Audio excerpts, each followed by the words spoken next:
Welcome to another one of our webinars here at GDS, and this one will cover the door frame parts portion of the program. And we're going to be using the TrueLight Glass and Aluminum catalog, and we have the 15.2.4 software open here. And so there's three parts of the entrance kind of feature in the WinBid Pro software. And the first part is complete entrances. So a complete entrance is just a combination of a door frame and a door leaf. And for example, in this particular catalog, in the TrueLight catalog, there's quite a few, there's 42 different entrances configured. So, it'd be a pair, right hinge, left hinge, some are butt hung, some are offset pivot, transom, no transom, medium style, narrow style, things like that. So those can easily be created by you, but there's some that are pre-configured from the manufacturer. So that's one portion of entrances. Another is door frames only, and then the third is door leafs. Now you can't have a door leaf in an elevation without a door frame, so the door frame has to precede the door leaf, but you can have a door leaf without, you can have a door frame without a door leaf, and that's something that customers have asked for in the past. The door leaf, may be coming from someone else. It might be wooden, it might be steel, it might be anything. So if it's something that you're not installing and you don't want it to be on your drawing, then you can just simply put a door frame in and don't add the door leaf. So that's why we've done it that way. So we're covering the door frames today. And so door frames, you click on that, it gives you a big list of door frames. So there's almost 300 for this TrueLight catalog. So there's a couple things in this window I want to talk about. One is the sort type here. So if we want to sort by description, I do that, and then it's going to be alphabetical by description. So if I want to sort by favorites, like we had it before, I would go back to favorites. But first, I'd want to make sure I have some checked. So let's say we want to find some things. So if I want to find a door frame, let's say it's an H-type frame, and we'll cover that in a second, but it's 2-inch profile, and it's a pair, so it's 72. I could either type the 72 or I can type pair. If you had some non-standard door height, like a door width, you could have like a 76. Whoops. But, we don't have that when I type that. So we have the 72s. But for example, a pair could be a 76, a 72, a 74, so it could be anything. So sometimes you might want to type the width in. And then it could be offset pivot. And I can do the OP in the description, or I could have typed offset over here. So there's a bunch of ways to search for things when you're using this filter bar. You can filter down that list in a lot of different ways. But I can say mark this one as a favorite. And then I can clear my list, and I can mark this one as a favorite. So I can do certain ones that I use a lot. I might want to mark as a favorite, and then when I sort by favorites, it should put all those together. So I'm going to try that resorting. Oh, there we go. So sometimes you got to hit clear filter to get the sort refreshed again. But so those three that I checked are at the top now. So let's go ahead and look at one of those. Here's a pair. So it's an offset pivot. The description is what helps us know what we're looking at, and if it's not clear enough, you can easily type in a new description here or modify it, edit the description. The frame ID number, you see that column here, that's automatically numbered, and we don't have any control over changing that. So as soon as one gets deleted, the next number comes, is used. So that's just the way it works. So they're automatically numbered. And then they jump around because those numbers are also taken when you create jobs and add entrances to jobs. So that's why the numbers kind of increment a little strangely. But so a lot of these settings here on the top are just for helping you find a certain frame in the list. So, and again, we're looking at the master list of frames. So this master list is what you pick from when you create a new elevation, or you add a new frame to an elevation. So it is different than editing a frame that already exists in an elevation, and we'll cover that later. But So the frame package, that just tells you that, okay, this one's probably got a package part number.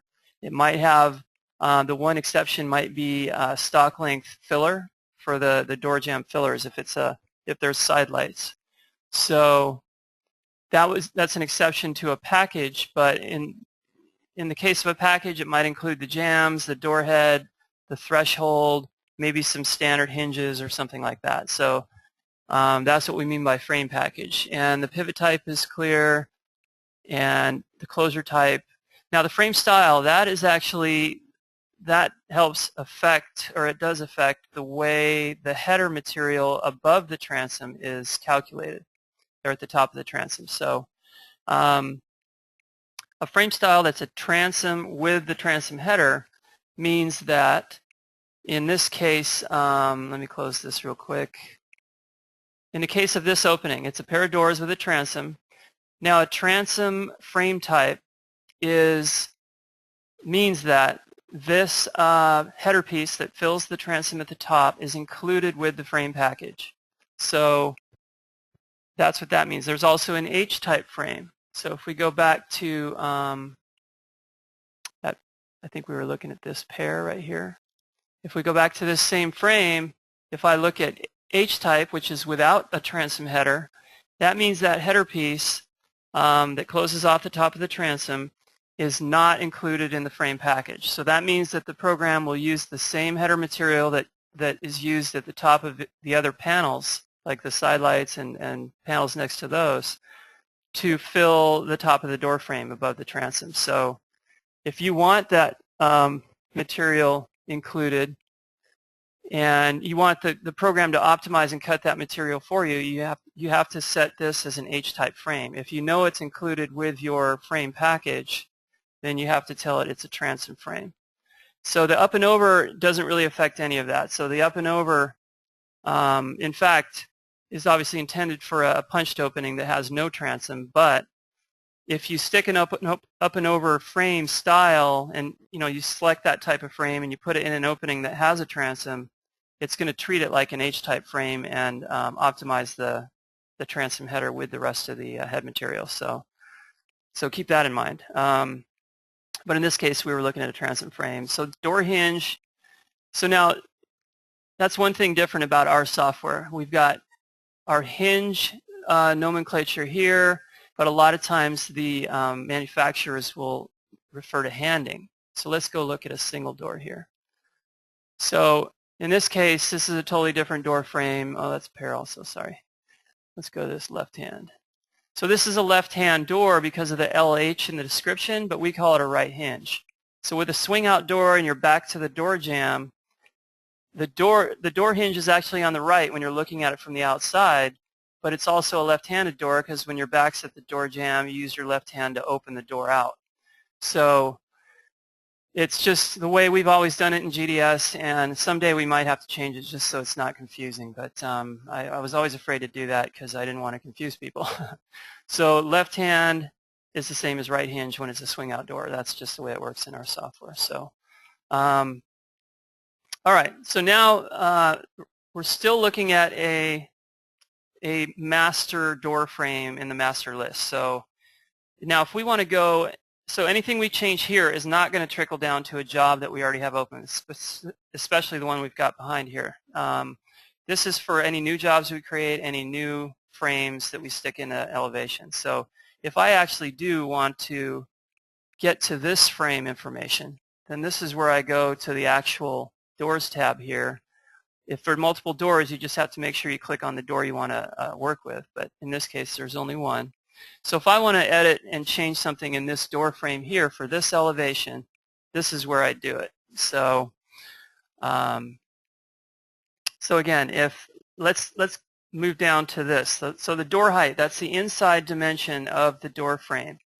So the reason we do that is to match up a door leaf that's 84 inches to an 84-inch door frame. It's a straight, easy way to recognize that they belong together. So same thing with the door width. 72-inch wide door frame goes with a 72-inch wide door leaf. So let's say this is a 2-inch. I can't remember if we're using an 1 3/4 framing system. Yeah. So So I was messing around before, but let's put this back to an 1 3/4 frame, and then let's make it a non-standard width. So it's a 74-inch wide door, still 84 tall. Now, a couple things to note. If you make adjustments to your door frame, chances are there's going to be a different cost. So if there's already a door package that's been, configured with this door frame, you're probably going to have to make an add to compensate or to account for the added cost of a non-standard door, a custom door. So we can click in a field here. I can even put the cost over here. Either way, it's applied to this job. And then I can right-click, and then let's say you have a part number that covers a custom charge. Now I added one a little while ago and just added that part to my parts list. So now I can select that part, and you can even edit it here and change the price or something. If it needs to be $300, whatever, we can change the price. But basically, this is an added charge part that I'm inserting here to account for any change we've made in this door. So there might be a different part number for whatever manufacturer, but that's the concept. So that's how that works. So now I'm going to close this, and you see it flashes the drawing, but sometimes it doesn't actually pick up the change in the database. So it redrew the elevation, but it was using the data before it got saved in the database. So I want to hit redraw again, and for some reason sometimes you have to hit it few times, and I'm not really sure why.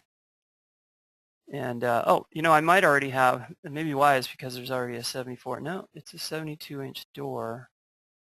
And just to make sure I'm not going crazy, yeah, we made the door width for the door frame 74 inches. So sometimes, now it finally redrew. Sometimes actually skipping to the next elevation and skipping back is better than redrawing. So keep that in mind in the future, but it's just a little trick. I wish we didn't have to do redraw at all, but when we get our web application ready, we know that we won't have to deal with that. It's really a problem with the Microsoft database we use, so blame it on them. But okay, so now we've got a 74-inch door frame, but we have a 72-inch pair of doors. So one thing you need to keep in mind is the relationship between the door frame and the door leaves. So I told you that we try and use the same numbers so that it's obvious that they go together, but the same thing goes when one changes, the other should change. So I need to make this a 74-inch wide door. I'm going to keep all the other things the same, the styles and the rails. So see, now it didn't, let's try that next and back thing. So I'm going to go to the next elevation, and then I'm going to go back. So this time it did it right away. So that might be a good thing to do if it's not redrawing it correctly the first time for you, or the second time even. So now we've got a 74-inch pair of doors in a 74-inch door frame. We've got our daylight opening up here, which is right. Now let's go on to the next thing.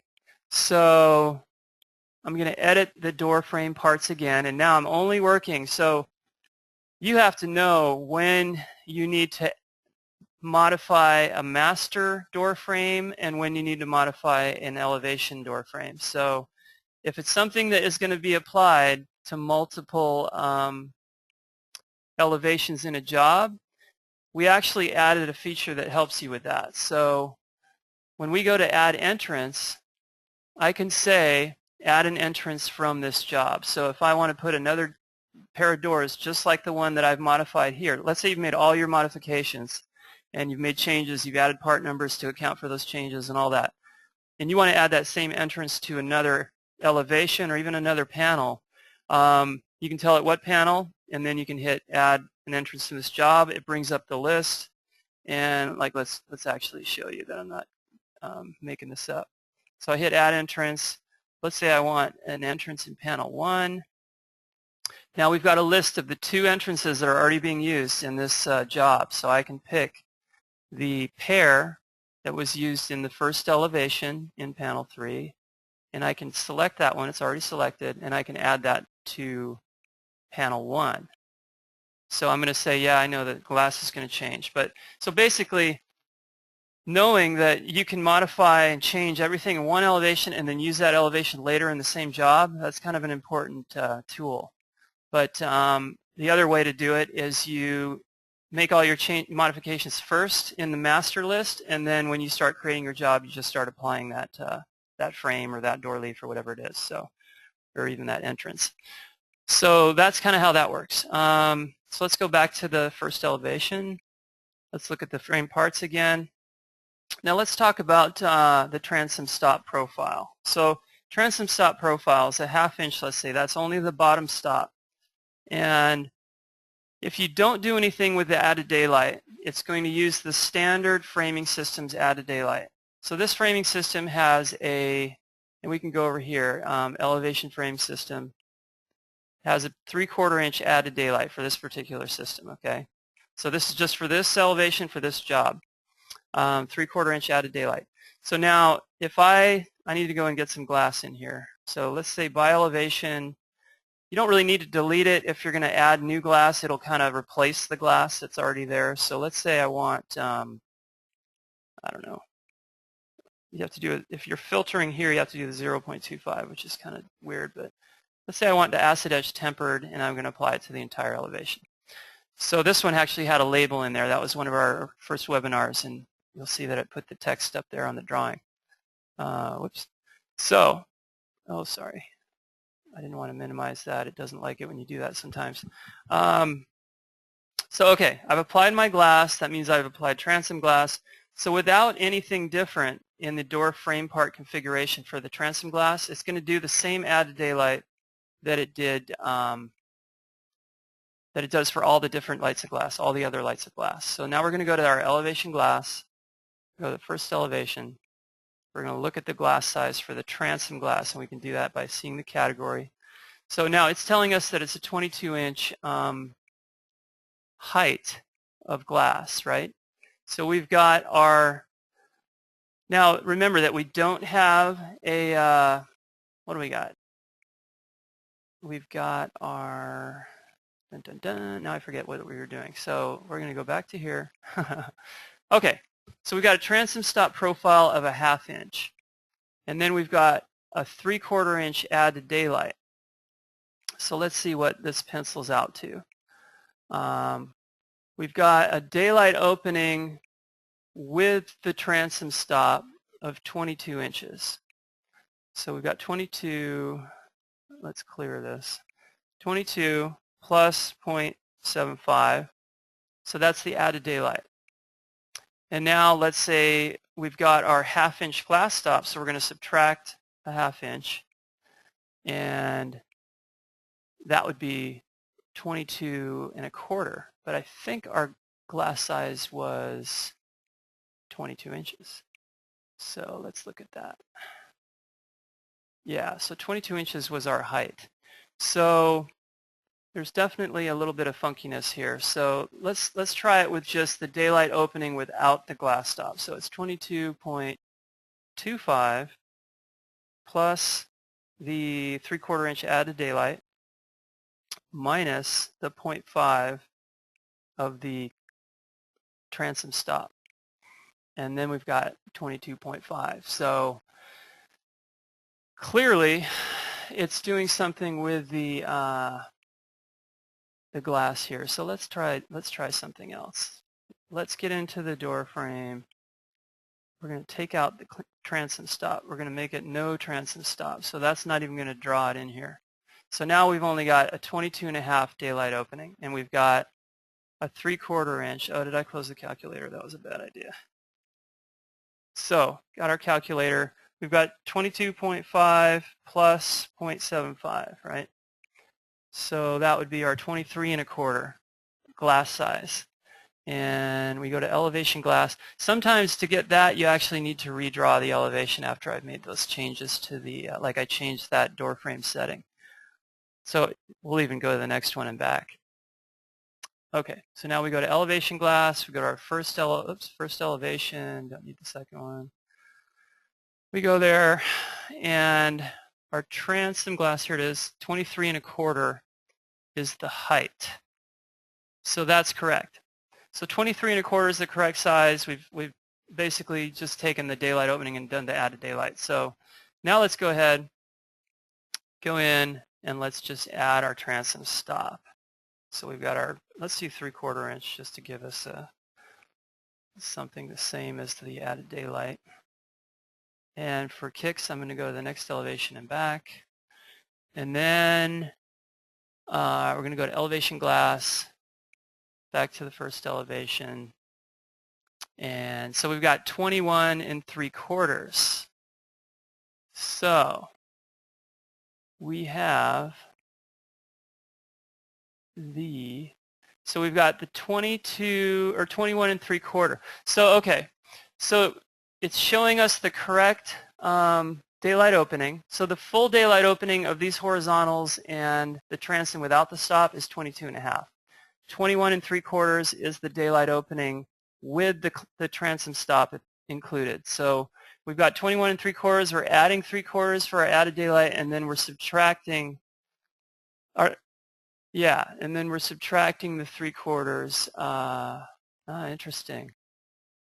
For the transom stop. So there's a little bit of a issue there. I think I need to look at this for the next update. So now what you can do to just dial this in is if the 21 3/4 is your daylight opening size, which is not that good because the glass needs to sit up in a pocket here and it actually needs to sit down in the stop here. So clearly it needs to be a little bigger. So we would actually have to do an add to daylight of, say, 5/8, just so that there's some bite in the glass. So I'm going to hit OK on that. I am going to go to the next elevation and go back. And now I'm going to look at my elevation glass. And first elevation.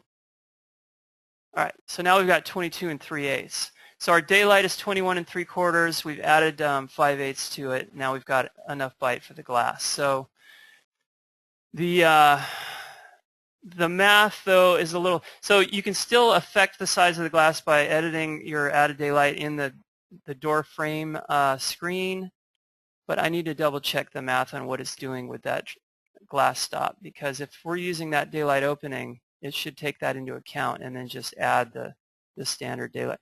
Now what it might be doing, though, is if there is a transom glass stop, it's ignoring the regular added daylight for glass and just only using the value that's entered here. And I think that might be the case. And it's been so long since we've done this, like programmed this part of it. But so I think if there's a value here that's not 0, that it is going to ignore the regular frame glass added daylight and rely on this one.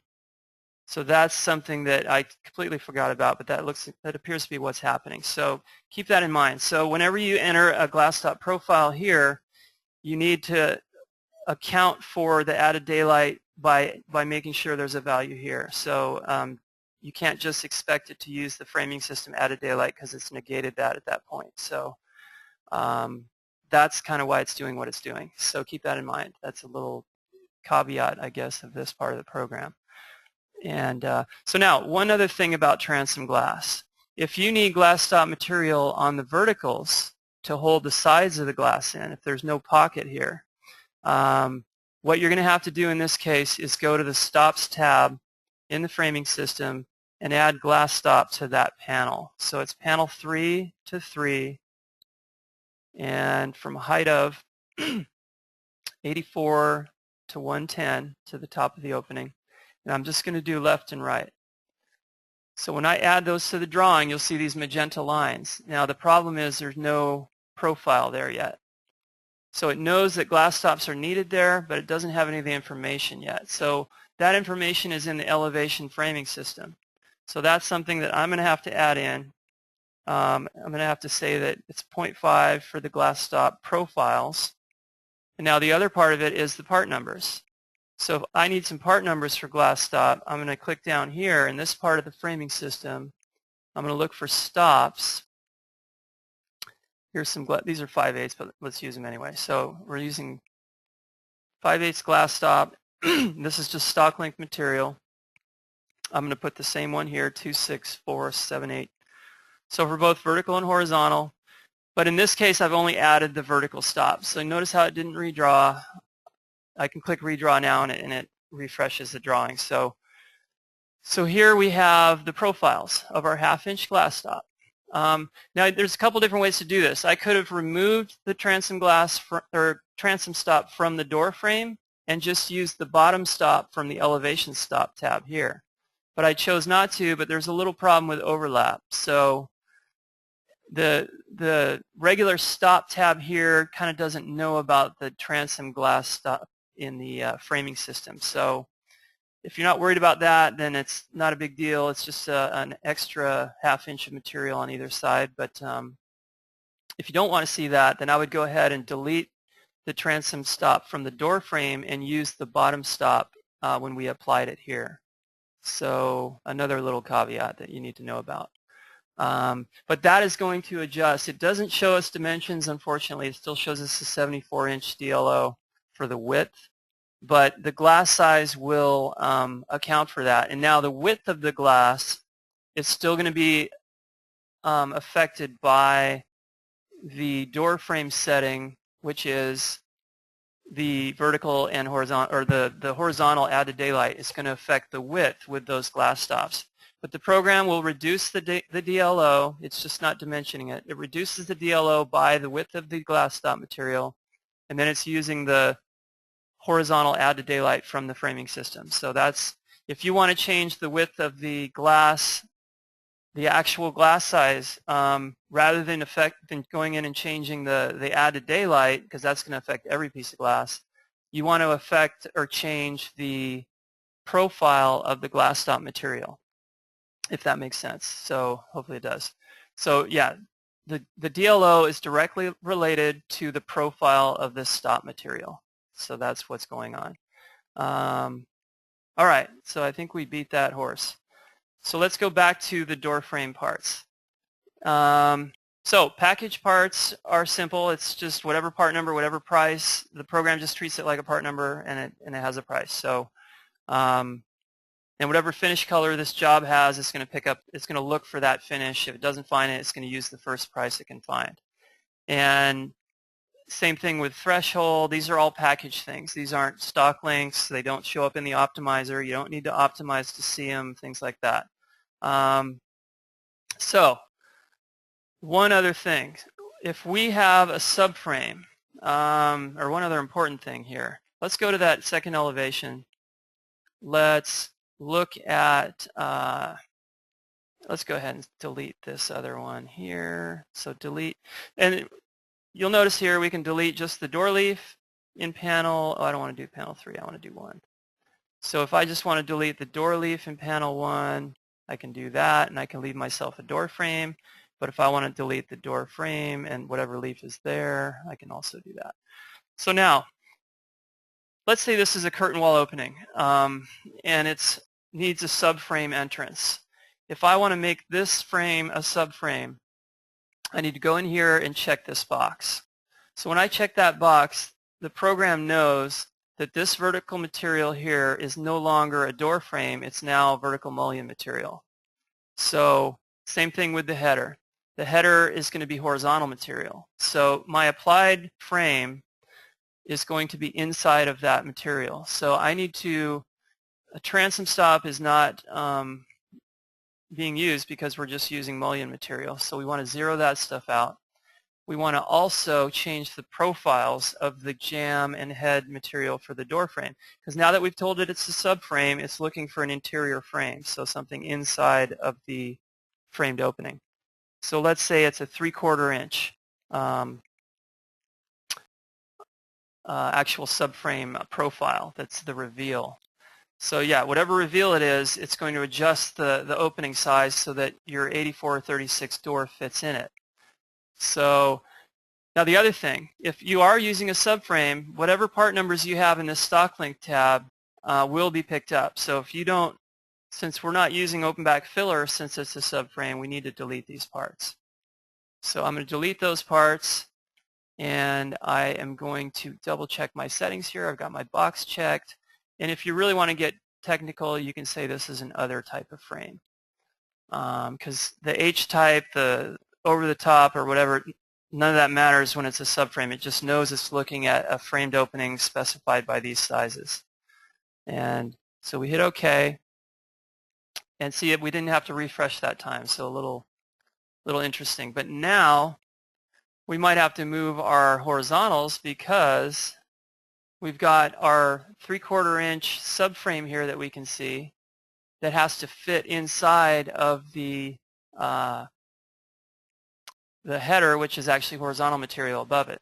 So you'll see there's a little bit of a door gap too. That's part of our door gap setting in the door leaf configuration, which we'll have a separate webinar for all that stuff. So if we want to line up these horizontals, I need to add 3/4 of an inch to those horizontals. So where's our horizontal height here? So our horizontal height, 84.75 should do the trick. And there we go.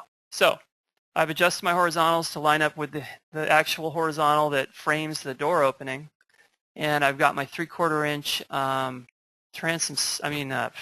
subframe, and then also the rest of it's just treated like regular frame material. So so what you need to be aware of is that it's only cutting this subframe material to the sizing that is required to fit inside of this opening. So you've still got an 84/36 door in there, but you've just got 3/4 inch of a reveal inside of this framed opening to accept the door. And all you have to do to adjust that is go back to the door frame parts window and either uncheck the box, change your profiles, you can add stock links. I did notice that if you add stock links like to the, I don't know why that didn't get deleted. Oh, it's always a good idea to click out of, like let's say I delete something or I add something, click out of that field before you hit OK. Like let's do that, and then let's go back in. That should be gone now. So if you don't click out of that field, there's a chance that it won't save it. It's like the program didn't know that something changed. But when you leave a field, click on anything else in the form here, it knows that, okay, I just left that and it's different now. But otherwise it might not know, so keep that in mind. So I did notice that when part numbers are here and you're using a subframe, it's actually going to cut those parts for the frame height, frame width. So it's treating it like it is a subframe, and it's just extra stock length material for that subframe is what it's doing. So same thing goes. If you have a package, obviously the package comes already with the parts and the lengths you want, but if you want to do a subframe with stock lengths, then that's why it's doing that. If you want your left door jamb, your right door jamb, your door head, it's actually cutting that 3/4 inch material to the appropriate length from stock. So that's why it works that way. So I'm pretty sure we've covered everything here. And you can always watch this video again on our website in the training page. And the next webinar will be on the stock links portion of this. I've already covered a lot of it, but we're going to cover that, and I'll probably get into some other things that we can talk about. So thanks for joining us today, and be sure to check our website and the training page for other recorded webinars. Thanks again.